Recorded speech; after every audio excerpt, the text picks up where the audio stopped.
وما أنزلنا على عبدنا يوم الفرقان يوم التقى الجمعان والله على كل شيء قدير. بسم اللہ الرحمن الرحیم. السلام علیکم. پچھلی ویڈیو میں ہم نے بات کی تھی ہجرت مدینہ کے بعد کے حالات کے بارے میں اور بتایا تھا آپ کو پہلی اور دوسری سن ہجری کے اہم واقعات کے بارے میں. آج ہم اس ویڈیو میں بات کریں گے پہلی اور دوسری سن ہجری کے اہم سریے اور غزوات کے بارے میں اور بتائیں گے آپ کو غزوہ بدر کے بارے میں. میرا نام محمد احسن ہے. ویڈیو میں آگے جانے سے پہلے میرے چینل کو لائک، شیئر اینڈ سبسکرائب کرنا نہ بھولیے گا. تو چلیے ویڈیو کا باقاعدہ آغاز کرتے ہیں. اسلام جب تک مکے میں تھا جب تک صرف مسلمانوں کو قریش مکہ سے خطرہ تھا. مکے میں جو مصیبت تھی وہ سخت تھی لیکن تنہا اور منفرد تھی. مدینے میں آ کر وہ متعدد اور گوناگو بن گئی. مکے میں ایک کل قوم تھی. مدینہ میں انصار کے ساتھ ساتھ یہودی بھی تھے جو عادات، رسم و رواج اور مذہب حتیٰ کہ ہر معاملے میں مختلف تھے. اور اس پر تیسری قوم منافقین کا اضافہ ہوا جو آستین میں سانپ کی طرح تھے اور دونوں سے زیادہ خطرناک تھے. آپ صلی اللہ علیہ وسلم کی مکے سے مدینے ہجرت کرنے کے کچھ دن بعد قریش نے عبداللہ بن ابی منافق جو قبلہ رئیس الانصار تھے انہیں خط لکھا. اس خط کے الفاظ یہ تھے: تم نے ہمارے آدمی کو اپنے ہاں پناہ دی ہے. ہم اللہ کی قسم کھاتے ہیں یا تم لوگ ان کو قتل کر ڈالو یا مدینے سے نکال دو ورنہ ہم سب تم پر حملہ کریں گے اور تم لوگوں کو گرفتار کر کے تمہاری عورتوں پر تصرف کریں گے. جب حضور صلی اللہ علیہ وسلم کو اس خط کے بارے میں اطلاع ہوئی تو عبداللہ بن ابی منافق سے کہا: کیا تم خود اپنے بیٹوں اور بھائیوں سے لڑو گے؟ چونکہ اکثر انصار مسلمان ہو چکے تھے. اس لیے عبداللہ بن ابی منافق بات کو سمجھ گیا اور کفار مکہ کے حکم کی تعمیل نہ کر سکا. اور اسی زمانے میں حضرت سعد بن معاذ رضی اللہ تعالیٰ عنہ جو قبیلہ اوس کے رئیس الاعظم تھے عمرے کے لیے مکہ معظمہ گئے. امیہ بن خلف ان کے پرانے دوست تھے اور یہ تعلق اسلام کے بعد بھی قائم رہا اور اس تعلق سے وہ امیہ بن خلف کے مہمان ہوئے. جب ابو جہل نے دونوں کو ایک ساتھ دیکھا تو امیہ بن خلف سے کہا: یہ شخص کون ہے؟ تو اس نے جواب دیا: یہ سعد رضی اللہ تعالیٰ عنہ ہیں. پھر ابو جہل نے کہا: تم لوگوں نے ہمارے دشمنوں اور مرتدوں کو جگہ دی ہے. میں یہ نہیں دیکھ سکتا کہ تم کعبے آؤ. امیہ کی وجہ سے چھوڑ رہا ہوں.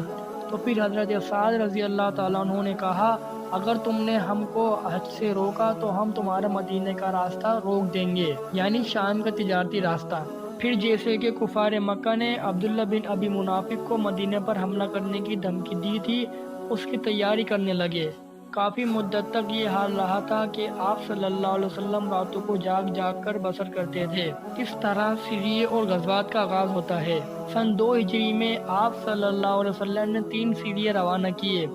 نمبر 1 سریہ حضرت حمزہ رضی اللہ تعالیٰ عنہ، نمبر 2 سریہ حضرت عبیدہ بن حارث رضی اللہ تعالیٰ عنہ اور نمبر 3 سریہ حضرت سعد بن ابی وقاص رضی اللہ تعالیٰ عنہ.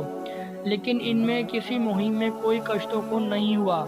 ارباب سیر نے ان سیریوں کا مقصد یہ بتایا ہے کہ یہ قریش کے تجارتی قافلوں کو چھیڑنے کے لیے بھیجے گئے تھے.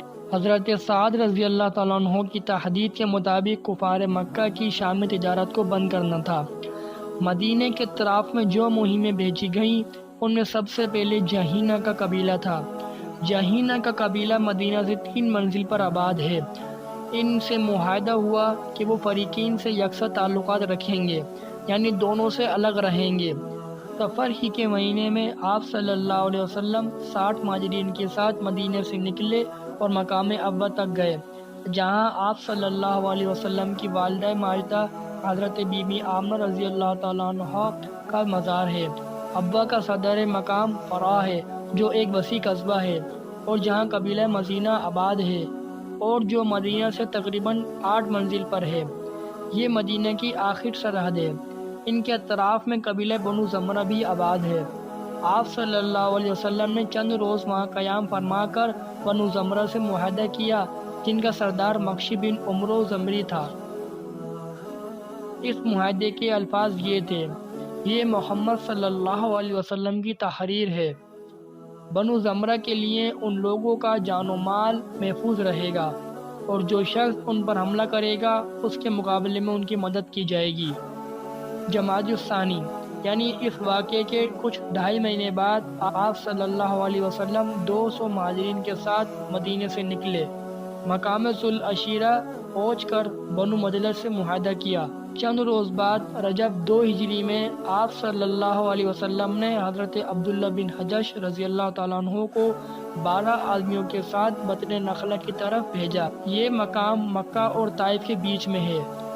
آپ صلی اللہ علیہ وسلم نے حضرت عبداللہ بن حجش رضی اللہ تعالیٰ عنہ کو ایک خط دیا تھا اور کہا تھا کہ اسے 2 دن بعد کھولنا۔ جب حضرت عبداللہ رضی اللہ تعالیٰ عنہ نے خط کو کھولا، اس میں لکھا تھا کہ مقام نقلہ میں قیام کرو، اس کے حالات کا پتہ لگا اور اطلاع دو۔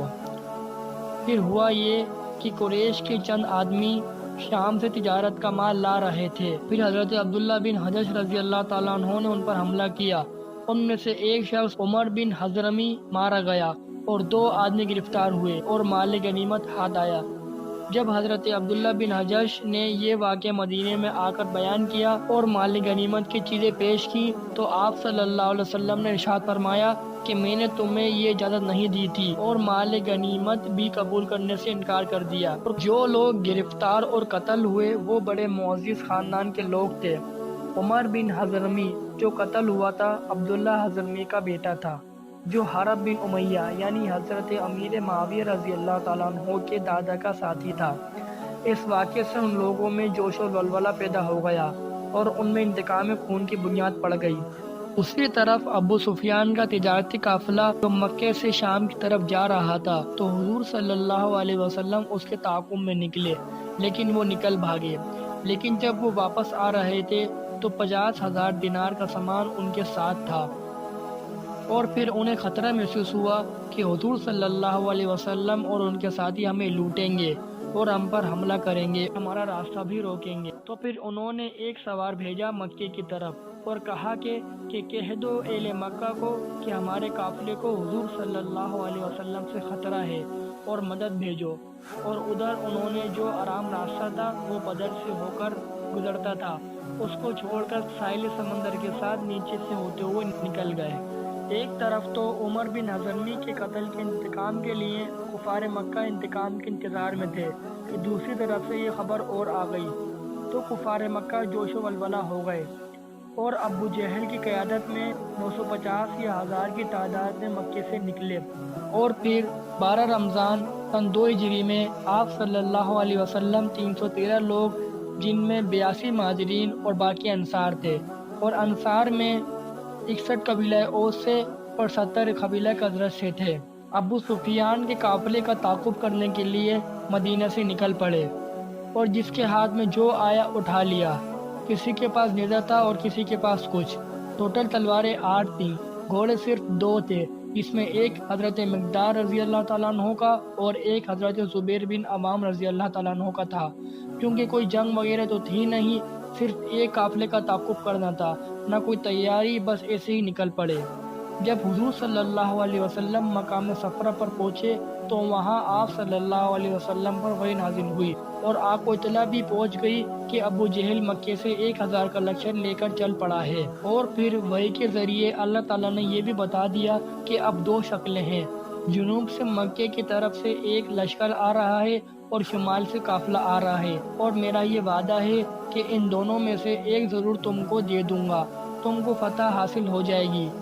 یہ بات اہل ایمان کو بتا دو اور آپس میں مشورہ کرو۔ اور پھر آپ صلی اللہ علیہ وسلم نے صحابہ رضی اللہ تعالیٰ عنہ کے ساتھ مقام صفرہ پر مشورہ کیا، اور حضرت ابو بکر صدیق رضی اللہ تعالیٰ عنہ وغیرہ نے جان نثارانہ تقریریں کی۔ حضرت سعد بن عبادہ رضی اللہ تعالیٰ عنہ جو قبیلہ خزرج کے سردار تھے، انہوں نے کہا کہ خدا کی قسم اور حضور صلی اللہ علیہ وسلم فرمائے کہ سمندر میں کود پڑو تو ہم کود پڑیں گے۔ اور دوسری طرف جب 950 لوگوں پر مشتمل کفار مکہ کا قافلہ مقام جوفہ پر پہنچا تو ابو سفیان کا پیغام ملا، اس میں اس نے اپنے بچ نکلنے کی اطلاع دے دی تھی اور کہا کہ مکہ واپس پلٹ جاؤ۔ چنانچہ لوگوں نے واپس کا ارادہ کر لیا، مگر ابو جہل اپنے تکبر اور غرور کی وجہ سے واپس جانے سے انکار کر دیا۔ وہاں آپ صلی اللہ علیہ وسلم نے صحابہ رضی اللہ تعالیٰ عنہ سے مشورہ کرنے کے بعد 313 صحابہ کے ساتھ بدر کی طرف روانہ ہوئے۔ ابو لبابہ بن عبد المنظر کو مدینہ کا حاکم مقرر فرمایا اور مدینہ کی بلائی آبادی پر عاصم بن عدی کو مقرر فرمایا۔ اور 17 رمضان سن 2 ہجری کو آپ صلی اللہ علیہ وسلم مقام بدر پہنچ گئے۔ بدر مدینہ منورہ کے جنوب مغرب میں 155 کلومیٹر کے فاصلے پر واقع ہے۔ اسے ہر طرف سے بلند پہاڑوں نے گھیر رکھا ہے، زیادہ تر حصہ ریتیلا ہے۔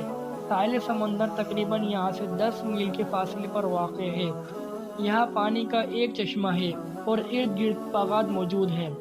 کفار مکہ چونکہ پہلے ہی پہنچ چکے تھے، اس لیے انہوں نے مناسب جگہوں پر قبضہ کر لیا تھا، اور نہ تو مسلمانوں کی طرف چشمہ تھا اور نہ ہی کنواں۔ زمین ایسی ریتیلی تھی کہ اونٹوں کے پاؤں ریت میں ڈھس جاتے تھے۔ حضرت حباب بن منظر رضی اللہ تعالیٰ عنہ نے آپ صلی اللہ علیہ وسلم سے فرمایا، جو مقام انتخاب کیا گیا ہے وہی کی روح سے ہے یا فوجی تدبیر ہے؟ تو آپ صلی اللہ علیہ وسلم نے فرمایا وہی نہیں ہے۔ تو حضرت حباب بن رضی اللہ تعالیٰ عنہ نے فرمایا تو بہتر ہوگا کہ آگے بڑھ کر چشمے پر قبضہ کر لیا جائے اور آس پاس کے کنویں بیکار کر دیے جائیں۔ آپ صلی اللہ علیہ وسلم نے یہ رائے پسند فرمائی اور اسی پر عمل کیا، اور پھر اللہ کی شان سے بارش بھی برس پڑی جس سے گرد جم گئی، اور جا بجا پانی روک کر چھوٹے چھوٹے حوض بنا لیے گئے کہ وضو اور غسل کے کام آ سکیں۔ اس قدرتی احسان کا ذکر اللہ تعالیٰ نے سورہ انفال کی آیت نمبر 11 میں کچھ اس طرح کیا ہے۔ إذ يغشيكم النعاس أمنة منه وينزل عليكم من السماء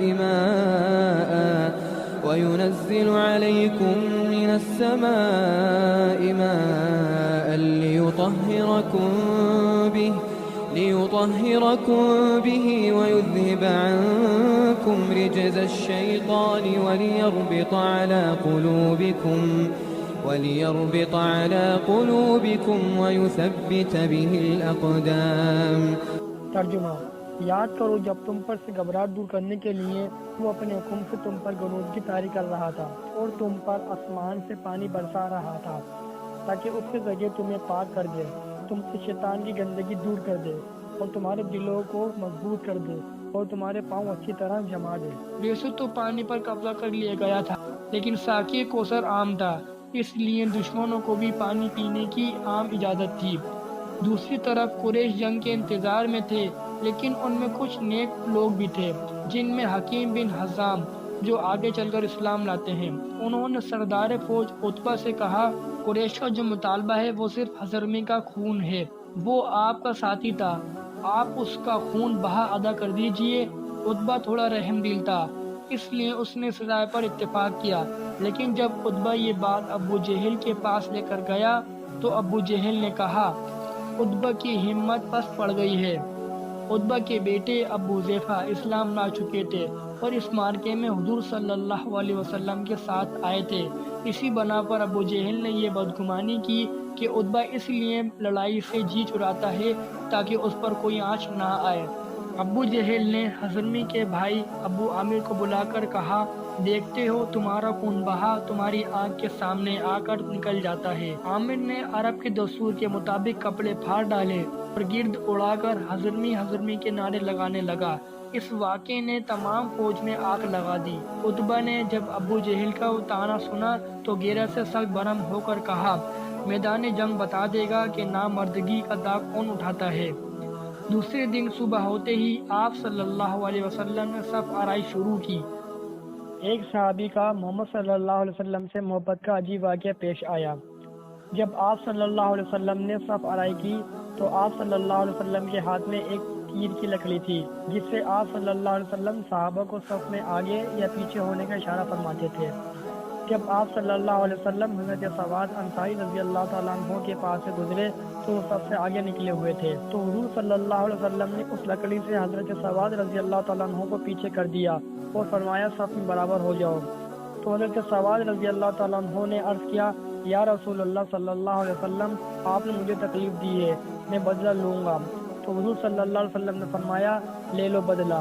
اور پھر حضرت سواد رضی اللہ تعالیٰ عنہ نے آپ صلی اللہ علیہ وسلم کو گلے سے لگا لیا اور آپ کو بوسہ دیا، تو حضور صلی اللہ علیہ وسلم نے فرمایا یہ تم نے کیوں کیا؟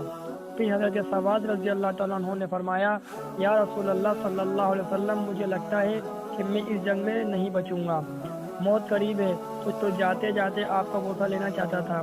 یہ سن کر آپ صلی اللہ علیہ وسلم نے اس کے لیے دعائے خیر کی۔ مہاجرین کا علم حضرت مصعب بن عمیر رضی اللہ تعالیٰ عنہ کے پاس تھا، اور قبیلہ خزرج کا علم حضرت حباب بن منظر رضی اللہ تعالیٰ عنہ اور قبیلہ اوس کا علم حضرت سعد بن معاذ رضی اللہ تعالیٰ عنہ کے پاس تھا۔ حضرت حذیفہ رضی اللہ تعالیٰ عنہ اور حضرت حسین کہیں سے آ رہے تھے، راستے میں کفار مکہ نے روکا اور پوچھا کہ کیا محمد صلی اللہ علیہ وسلم کی مدد کو جا رہے ہو؟ تو انہوں نے انکار کر دیا۔ جب وہ حضور صلی اللہ علیہ وسلم کے پاس آئے اور وہی قصہ سنایا اور کہا کہ ہم جنگ میں حصہ نہیں لیں گے، ہم ہر حال میں وعدہ وفا کریں گے۔ اب صرف دو صفیں آمنے سامنے تھیں، ایک طرف حق اور دوسری طرف باطل۔ قرآن کریم میں یہ واقعہ کچھ اس طرح مذکور ہے: قد كان لكم آية في فئتين التقتا فئة تقاتل في سبيل الله وأخرى كافرة يرونهم مثليهم رأي العين۔ ترجمہ: جو لوگ باہم لڑے ان میں تمہارے لیے عبرت کی نشانیاں ہیں، ایک اللہ کی راہ میں لڑ رہا تھا اور دوسرا منکر خدا تھا۔ آپ صلی اللہ علیہ وسلم نے اللہ تعالیٰ سے مانگنا شروع کر دیا اور دونوں ہاتھ پھیلا کر فرماتے ہیں خدایا تو نے مجھ سے جو وعدہ کیا ہے آج پورا کر۔ اے اللہ، اگر یہ چند نفوس آج مٹ گئے تو قیامت تک زمین پہ تیری عبادت کرنے والا کوئی نہ رہے۔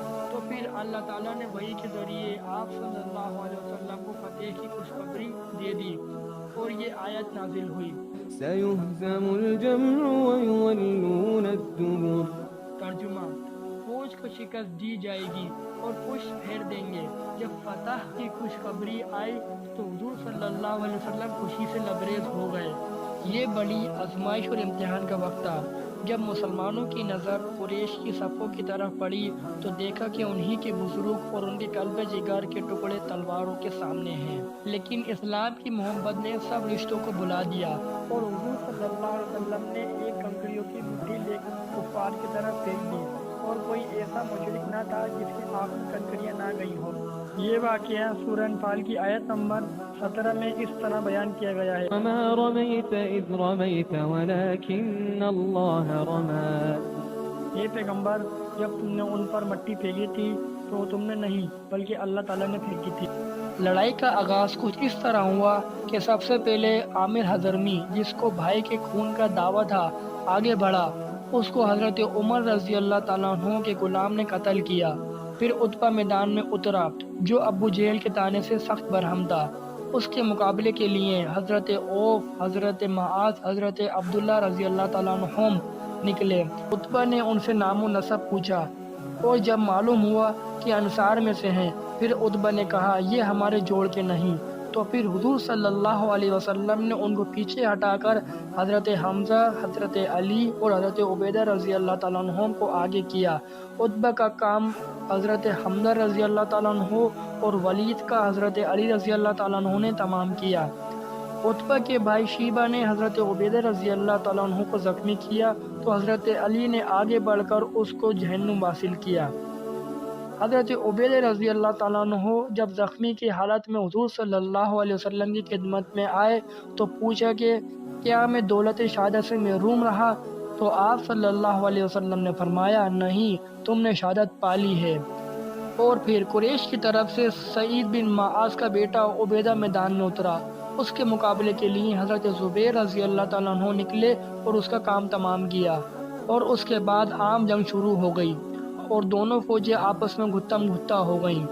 یہ واقعہ قرآن مجید میں سورہ انفال میں کچھ اس طرح مذکور ہے: وقاتلوهم حتى لا تكون فتنة ويكون الدين كله لله۔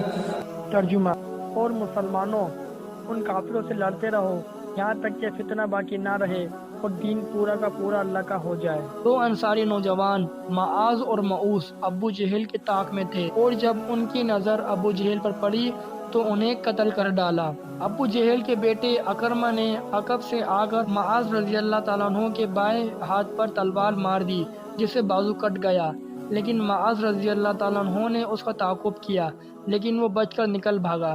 حضور صلی اللہ علیہ وسلم کا شدید دشمن امیہ بن خلف بھی جنگ میں شریک تھا، لیکن حضرت عبد الرحمن بن عوف رضی اللہ تعالیٰ عنہ اس کے حلیف تھے، اس لیے وہ امیہ بن خلف کو مسلمانوں کی نظر سے بچا کر نکال دینا چاہتے تھے۔ اتفاق سے یہ ہوا کہ حضرت بلال رضی اللہ تعالیٰ عنہ نے دیکھ لیا، انہوں نے انصار کو خبر کی تو فوراً لوگ ٹوٹ پڑے۔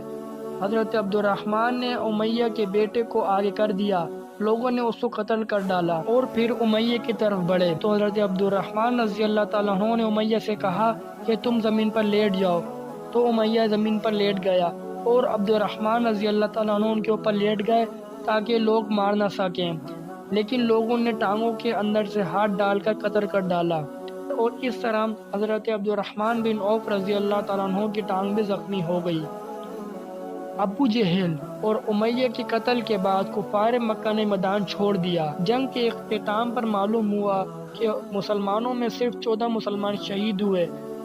شہید ہونے والے 6 ماجی صحابہ کے نام یہ ہیں: حضرت عمر بن ابی وقاص رضی اللہ تعالیٰ عنہ، حضرت ذوالشمالین بن عمرو رضی اللہ تعالیٰ عنہ، حضرت عاقل بن ابی بکیر رضی اللہ تعالیٰ عنہ، حضرت صفوان بن وہب رضی اللہ تعالیٰ عنہ، حضرت مخجع بن صالح رضی اللہ تعالیٰ عنہ اور حضرت عبیدہ بن حارث رضی اللہ تعالیٰ عنہ۔ اور شہید ہونے والے 8 انصاری صحابہ کے نام یہ ہیں: حضرت سعد بن خیثمہ رضی اللہ تعالیٰ عنہ، حضرت مبشر بن عبد المنذر رضی اللہ تعالیٰ عنہ، حضرت عمیر بن حمام رضی اللہ تعالیٰ عنہ، حضرت عوف بن حارث رضی اللہ تعالیٰ عنہ، حضرت حارث بن سراقہ رضی اللہ تعالیٰ عنہ، حضرت رافع بن مغلہ رضی اللہ تعالیٰ عنہ، حضرت یزید بن حارث رضی اللہ تعالیٰ عنہ اور حضرت معوذ بن حارث رضی اللہ تعالیٰ عنہ۔ دوسری طرف قریش کی اصل طاقت ٹوٹ گئی اور رؤسائے قریش جو شجاعت میں نامور اور قبائل کے سپہ سالار تھے ایک ایک کر کے مارے گئے، جن میں شیبہ، عتبہ، ابو جہل، زمہ بن اسود، امیہ بن خلف، تقریباً 70 آدمی قتل ہوئے اور 70 ہی گرفتار ہوئے۔ اس طرح تاریخ اسلام کی پہلی غزوہ یعنی غزوہ بدر میں اللہ تعالیٰ نے مسلمان کو فتح نصیب کی اور کفار کو شکست کا بری طرح سامنا کرنا پڑا۔ اس نعمت کو قرآن کریم میں سورۃ ال عمران کی آیت 123 میں اس طرح یاد دلایا گیا ہے: وَلَقَدْ نَصَرَكُمُ اللَّهُ بِبَدْرٍ وَأَنْتُمْ أَذِلَّةٌ فَاتَّقُوا اللَّهَ لَعَلَّكُمْ تَشْكُرُونَ۔ ترجمہ: تعالیٰ نے تو جنگ بدر کے موقع پر اسی حالت میں تمہاری مدد کی جب تم بالکل بے سر و سامان تھے۔ گرفتار ہونے والوں میں آپ صلی اللہ علیہ وسلم کے چاچا حضرت عباس رضی اللہ تعالیٰ عنہ، حضرت علی رضی اللہ تعالیٰ عنہ کے بھائی حضرت عقیل رضی اللہ تعالیٰ عنہ، ابو العاص جو حضور صلی اللہ علیہ وسلم کی بیٹی حضرت زینب رضی اللہ تعالیٰ عنہ کے شوہر تھے، اور آپ صلی اللہ علیہ وسلم کی زوجہ حضرت سودہ رضی اللہ تعالیٰ عنہ کے عزیز سہیل بن عمرو بھی تھے۔ تمام قیدیوں کو آپ صلی اللہ علیہ وسلم نے آرام سے رکھنے کا حکم فرمایا اور کہا کہ ان کا اچھی طرح خیال رکھا جائے۔ قیدیوں میں ایک شخص سہیل بن عمرو بھی تھا جو نہایت فصیح اللسان تھا۔ عام مجمع میں حضور صلی اللہ علیہ وسلم کی برائی کرتا تھا، تو حضرت عمر رضی اللہ تعالیٰ عنہ نے کہا: یا رسول اللہ صلی اللہ علیہ وسلم، اس کے 2 نچلے دانت اکھیڑ دوں تاکہ کبھی بول نہ سکے۔ تو حضور صلی اللہ علیہ وسلم نے فرمایا کہ میں اگر اس کے عضو بگاڑوں گا گو نبی ہوں، لیکن اللہ اس کے جزا میں میرے عذاب بھی بگاڑ دے گا۔ قیدیوں کے پاس کپڑے بھی نہ تھے، آپ صلی اللہ علیہ وسلم نے ان سب کو کپڑے دلوائے۔ کچھ عرصہ گزرنے کے بعد آپ صلی اللہ علیہ وسلم نے صحابہ رضی اللہ تعالیٰ عنہ سے قیدیوں کے بارے میں مشورہ کیا کہ اب ان کے ساتھ کیا کیا جائے، تو حضرت ابو بکر صدیق رضی اللہ تعالیٰ عنہ نے رائے دی کہ سب ہی اپنے عزیز و اقارب میں سے ہیں، فدیہ لے کر چھوڑ دیا جائے، اور حضرت عمر رضی اللہ تعالیٰ عنہ نے رائے دی کہ سب کو قتل کر دیا جائے، لیکن حضور صلی اللہ علیہ وسلم نے حضرت ابو بکر صدیق رضی اللہ تعالیٰ عنہ کی رائے کو پسند فرمایا اور فدیہ لے کر چھوڑ دیا، اور فدیے کی مقدار 4000 درہم تھی، اور جو قیدی یہ رقم ادا نہیں کر سکتے تھے وہ ایسے ہی چھوڑ دیے گئے، اور ان میں جو پڑھنا لکھنا جانتے تھے ان کے لیے حکم ہوا کہ وہ 10 بچوں کو پڑھنا لکھنا سکھا دیں۔ تو چھوڑ دیے جائیں گے۔ حضرت زید بن ثابت رضی اللہ تعالیٰ عنہ نے اس طرح پڑھنا لکھنا سیکھا تھا۔ شکست کی خبر جب مکہ پہنچی تو ہر طرف ہلبلی مچ چکی تھی۔ قریش نے یہ اعلان کروا دیا کہ کسی کے یہاں سے رونے کی آواز نہ آئے۔ رؤسائے قریش کے قتل ہونے کے بعد ابو سفیان قریش کے سردار بن گیا۔ سردار بنتے ہی اس نے عہد کیا کہ جب تک وہ اپنے مقتولین کا بدلہ نہ لے لے اس وقت سر میں تیل نہ ڈالے گا اور نہ غسل اور نہ جنابت کرے گا۔ چنانچہ وہ 200 سواروں کا دستہ لے کر خفیہ مدینہ پہنچا۔ یہودیوں کی طرف سے اسے معلوم تھا کہ وہ مسلمانوں کے مقابلے میں ہماری مدد کریں گے، اس لیے وہ سب سے پہلے حیی بن اخطب کے پاس گیا، لیکن اس نے دروازہ نہ کھولا اور وہ وہاں سے مایوس ہو کر بنو نذیر کے سردار سلام بن مشکن کے پاس گیا۔ اس نے بڑے جوش سے ان کا استقبال کیا اور اسے مدینہ کے مخفی رازوں سے آگاہ کیا۔ صبح کو ابو سفیان نے مقام عریس پر حملہ کیا جو مدینہ سے 3 میل کے فاصلے پر ہے۔ ایک انصاری صحابی سعد بن عمر رضی اللہ تعالیٰ عنہ کو شہید کر دیا۔ چند مقامات اور گھاس کے انبار جلا دیے۔ جب آپ صلی اللہ علیہ وسلم کو اس بات کی خبر ہوئی تو آپ صلی اللہ علیہ وسلم اس کے تعاقب میں نکلے، لیکن وہ بھاگ نکلا۔ یہ غزوہ تاریخ میں غزوہ سویق کے نام سے مشہور ہے۔ غزوہ بدر کے 1 ہی مہینے بعد غزوہ بنو قینقاع پیش آئی۔ جیسے کہ ہم پچھلی ویڈیو میں آپ کو بتا چکے ہیں کہ مدینہ میں قبیلہ اوس اور خزرج کے علاوہ مدینہ کے 3 قبیلے اور بھی تھے جو یہودی تھے اور جن سے آپ صلی اللہ علیہ وسلم نے صلح کا معاہدہ کر لیا تھا، یعنی میثاق مدینہ۔ ان میں سے ایک قبیلہ بنو قینقاع بھی تھا۔ وہ اس عہد کو توڑ کر باغی ہو گئے اور قلعہ بند ہو گئے۔ 15-16 روز مقابلہ کرنے کے بعد آپ صلی اللہ علیہ وسلم نے ان کو جلا وطن کر دیا اور وہ شام بھاگ نکلے۔ انشاءاللہ ہم اگلی ویڈیو میں 3 ہجری میں ہونے والے اہم واقعات کے بارے میں بات کریں گے۔ یہ تھی میری آج کی ویڈیو۔